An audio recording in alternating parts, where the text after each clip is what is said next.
Hello, everyone, and welcome to the Clinical Podcast Series. My name is Andrew Pucker. I'm the Senior Director of Clinical Medical Science at Lexitas Pharma Services.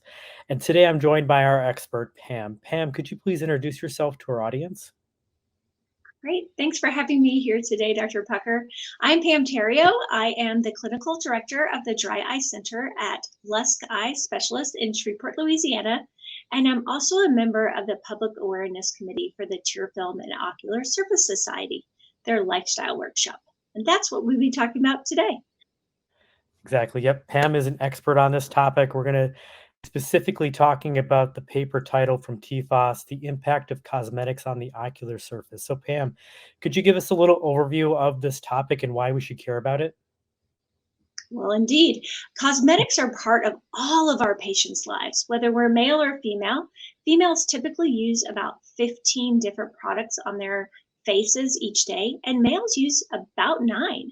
So, all day long, every day, whether it's a cleanser or a cream, that product may be in contact close to our eyes all day long. And the problem is that patients don't understand that some ingredients in these self care products could be negatively impacting their ocular surface. So that's what the report has intended to uncover and then let us know what to watch out for. Yeah, I found it super surprising. I'm also actually on the Public Awareness Committee with Pam, which is kind of why we're here today. And reading through that report, I didn't really realize how drastic the differences are between the United States and Europe. So, Pam, kind of could you unfold or unlock what the main differences are in regulations for cosmetics in the United States and probably elsewhere in the world? Right. So the European Union is known to ban about 1,300 different chemicals from ingredient lists of their self care products that are sold in their countries. However, here in the US, we ban 11, 11 total products, right? Or total ingredients. And so we are far behind on our regulation. According to the Federal Food, Drug, and Cosmetics Act, cosmetic product ingredients other than color additives do not need FDA approval before they go to market.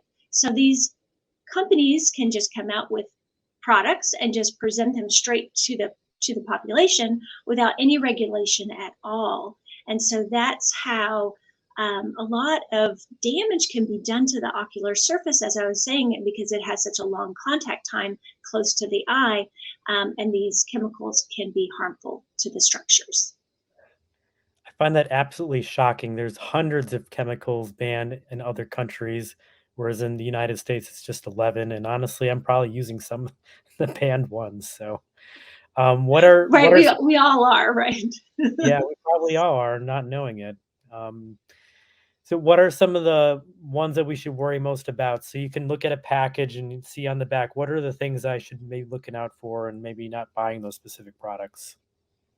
Right. So I think there's been some hype in regular cosmetics to be paraben free and phthalate free. You can pick up lots of products and see those labelings. You may also see organic or all natural or hypoallergenic, but those labels don't actually say that all of the ingredients are going to be non toxic.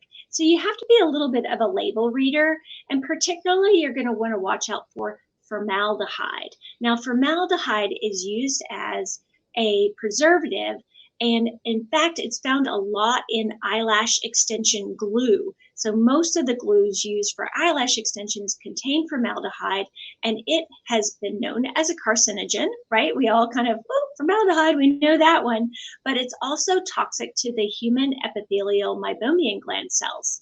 So while that glue is sitting very close to the ocular surface and the eyelids all day for months and months at a time, the formaldehyde is coming out and causing damage, permanent damage perhaps, to the meibomian glands. I think in Another context, one, like that's the things they use to preserve cadavers, right? That's like the smell in the exactly, exactly. That's how we embalm people is formaldehyde, and then we're putting it really close to our eyeballs at the same time with the eyelash glue. Another one that you might not realize as you're reading through your ingredient list is that fragrance can be highly toxic as well. Potentially, it's one of the biggest causes of allergens close to the ocular surface. And it can be found to cause migraines and exacerbate asthma. So these products that have just something as simple as, oh, a nice fragrance to it could be irritating your eyes for sure. Is there any other interesting tidbits you learned in this paper that you think the audience would want to know about? So the other interesting thing that came up was that sharing of cosmetics should be a big no-no. I think intellectually we can all imagine this, but when you're in, let's say you're getting ready to go to a wedding or an event with your best girlfriend, and she tells you that she forgot her mascara. Well, you wouldn't think twice about handing her your mascara and saying, "Oh, okay, well I've got one. Here you go." I think it's something that it's more common than we realize that people share their cosmetics. But what the paper found was that the more users and the older the product, the higher the levels of bacteria, viruses, Demodex, and fungus. Because if you're not throwing that out on time, then some funguses can grow in the tubes of the makeup and especially the mascara tubes where the wand is getting dipped and applied and then re-dipped and staying in there. It's a real big like cesspool in there once it's contaminated. There's nothing to keep it from growing really. So it's So kind of like that's another thing. toothbrushes. You don't want to share that, right? So maybe not share your cosmetics.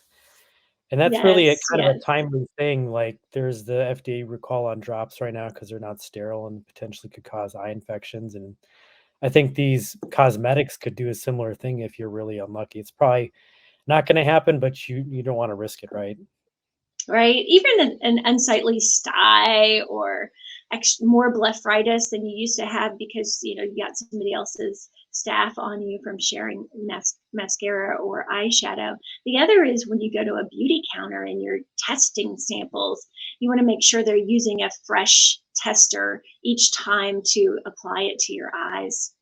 If they're even re-dipping with the eyeshadow wand and then re-dip into the shadow, contaminated then. So something to watch out for. Yeah, if I guess I go to the big box store, I might just start scolding people like, "Hey, don't do that. You're going to cause an eye infection." Well, there was Yeah. another kinda cool aspect in this set of papers. They did systematic reviews. I think there was one on eyelash growth. Do you have any takeaways from that portion of the paper? Yes, so the systematic review, as Dr. Bucker said, in each of the segments of the TFOS report, looked at one specific thing. And what the cosmetics report looked at was eyelash growth serum. And they picked out a couple of things I just want to go over because it's so commonplace in our patients. Whenever I have a patient who has gorgeous long lashes, I always ask, "Oh, those your natural lashes, or are you doing something to make them look that way?" As just kind of a casual way of bringing it up because we all know that bimatoprost has been used in ophthalmology and optometry for more than a decade, right? We've all prescribed it ourselves, and we know that it lengthens lashes by extending that growth cycle um, and depositing melanin, so it makes them look darker and longer, which is fabulous. But it's a prostaglandin, and if we think about it, prostaglandins are pro-inflammatory. So it can really cause a problem with long time use of these products. What we found is that it can cause increased pigmentation, redness to the lid margin next to the lashes. And with prolonged use, you can actually get that orbital fat loss and some really traumatic side effects that I think these women who are using it as eyelash growth serum just don't know about. The word that's most commonly found in the ingredient list for these growth serums is isopropyl cloprostenate. That's the generic or the what's the word synthetic version of the prostaglandin that they're using in the mascaras. But what they found in this systematic review is that there actually weren't enough studies done to judge the impact of these serums on patients' signs and symptoms of ocular surface disease. So really we need to dive a little bit deeper so that we can prove to the cosmetic companies that they're using these products is not safe without checking with an eye care provider. So it sounds like there's a need for more research, though there is a lot of talk about our glaucoma patients having bad ocular surface disease, potentially from the drops. So I think there is some data out there, but not enough to synthesize. Is that kind of your interpretation? Right. I think by the time they weeded through, they started with like 5,000 different papers to look at, but the ones that were actually done and scientifically based, they didn't have enough to base the report on linking the signs and symptoms to the use of the prostaglandin analog Yeah, product. mm, that makes sense, and this kind of sets up roadmap for future studies to do it right. So hopefully we have that data the next time they update this TFOS report, right? Yeah, that would be fabulous. So with that, I'd like to thank Pam for joining us today. I'd like to thank you all for tuning in to this podcast, and I hope to see you on another one soon. Thank you. Thank you.